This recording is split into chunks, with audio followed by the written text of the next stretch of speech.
Y hoy por hoy, en las universidades, a ver, lo que está a flor de piel, o por lo menos lo que vemos, es esta idea de la separación de iglesia-estado, ¿no? Y como que comenzó a tener un mayor auge luego de lo ocurrido en el Senado tras el rechazo de la ley de aborto.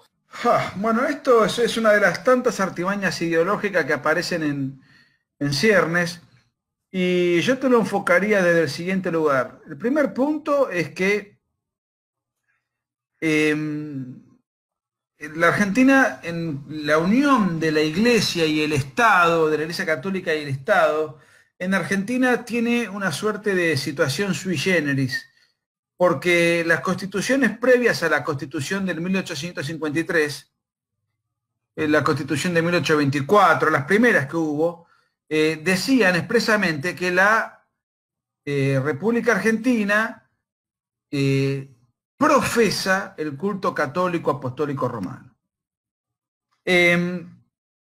A partir de 1853, en el afán de separar y de que la Argentina no sea un Estado confesional, pero tampoco un Estado absolutamente desarraigado de la religión católica, recordemos que hoy a lo mejor hay como una mayor multiplicación de credos, pero en esa época la Iglesia Católica era la iglesia prevaleciente por excelencia, y entonces se abogó una fórmula en el artículo 2 de la Constitución que dice que la República Argentina sostiene el culto católico apostólico romano. La palabra sostiene siempre se prestó a interpretaciones y se arribó a la conclusión de que el sostenimiento tiene que ver con el sostenimiento económico. Un sostenimiento económico que luego tuvo, inclusive, que tuvo además una pretensión compensatoria, porque en 1826 y en 1827, durante un breve periodo que gobernó Bernardino Rivadavia, él le confiscó a la iglesia tierras a borbotones, en cantidades enormes, nunca reparadas por el Estado. Las estatizó sin indemnización. Entonces, el Estado, en esa nueva constitución que se afincaba, lo que buscaba era sostener, porque era la religión prevaleciente, y además devolverle a la Iglesia Católica anualmente un presupuesto para compensar esa confiscación masiva de bienes. Hoy, lo que el Estado, si lo que entendemos por separación entre Iglesia y Estado es el sostenimiento económico, el sostenimiento económico, ya te diría que es apenas simbólico. Son 130 millones de pesos por año. O sea, 3 millones de dólares por año. Lo que Cristina recibía de coimas por día. Solamente de la obra pública, Cristina recibía 3 millones de dólares por día. Bueno, es lo que el Estado le da a la Iglesia por año, a la Iglesia Católica, por año. Para que te des una idea, el Estado le da al Inca, que es un ámbito de actores todos progres para hacer películas filozurdas, etcétera, etcétera, que en realidad cada actor tendría que financiar su propio emprendimiento, cada director su propio emprendimiento, y no estar nosotros con nuestros impuestos financiando a estos elementos de la farándula. El Estado le destina al Inca 2.300 millones de pesos. 2.300 millones. Cuando la Iglesia Católica, y esto es un mandato constitucional, le da 130. Por otra parte, la Iglesia Católica sostiene con esos comedores, colegios, toda una obra de beneficencia mayúscula. Pero es apenas el 7% del presupuesto que tiene la Iglesia, o sea que tampoco es algo determinante. Sí, sin duda, es el principal aportante que tiene la Iglesia Católica en Argentina. Entiendo. Ahora, yo quiero desgranar esto en varias partes. Desde el punto de vista educativo, cultural, de políticas públicas, no existe ninguna complementariedad entre lo que hace el Estado y lo que hace la Iglesia. Si todas las políticas que se vienen implementando son contrarias a la doctrina católica.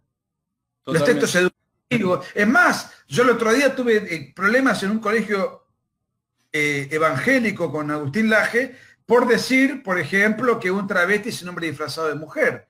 Pero no es un problema contra la Iglesia evangélica. El mismo problema tuve yo de manera personal en un colegio católico en Mar del Plata.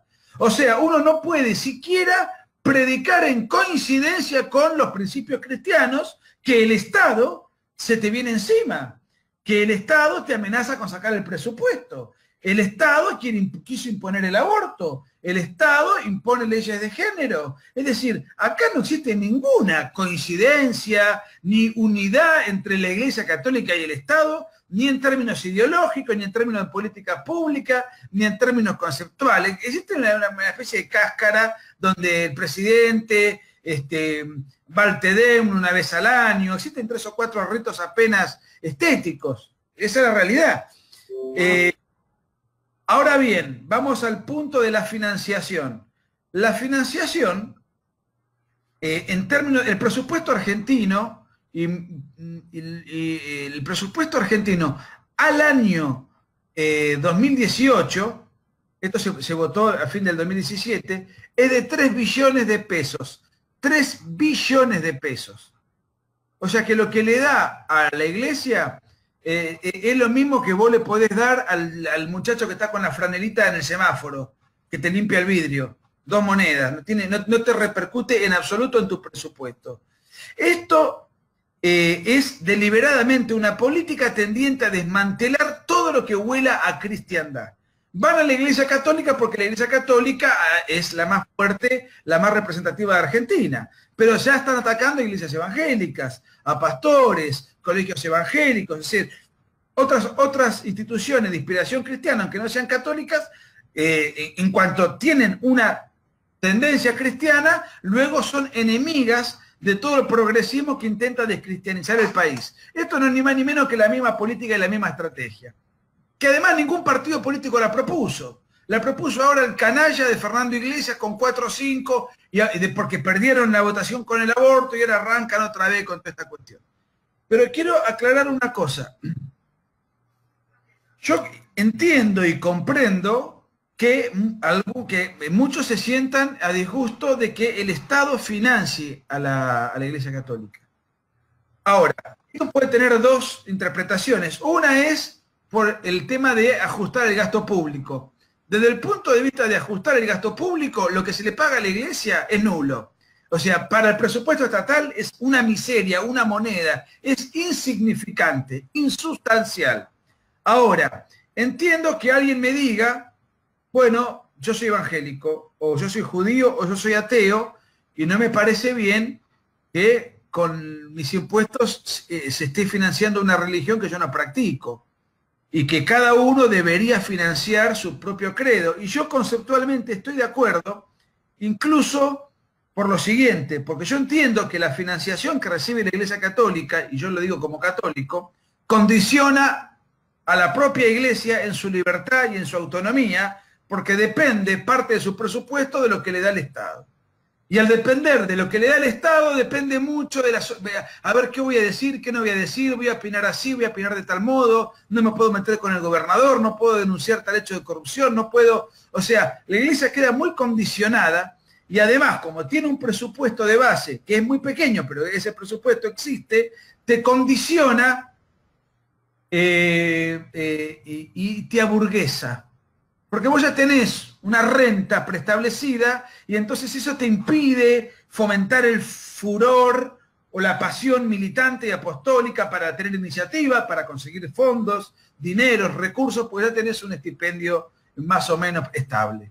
Entonces yo creo que le hace mal a la iglesia, independientemente de la cuestión conceptual. Ahora, esto no es una cuestión económica, esto no obedece a un asunto económico. Esto obedece a la política de descristianizar la tradición cristiana o católica que tiene la Argentina. Ese es el verdadero propósito. Y reemplazar esa tradición ni siquiera por una neutralidad, sino por una nueva religión laica que es el progresismo. Y que en este momento el progresismo tiene como estandarte la ideología de género. Entonces, esto no es separar al Estado de una religión, sino meter en el seno del Estado una religión laica que es la ideología de género, que es una religión anticientífica que atenta contra la persona humana y contra la libertad, contra la vida humana, incluso en el caso del aborto, y atenta contra la tradición cristiana de nuestra civilización, etc. O sea, esto es reemplazar una tradición por otra, no es un ajuste fiscal, no obedece a eso.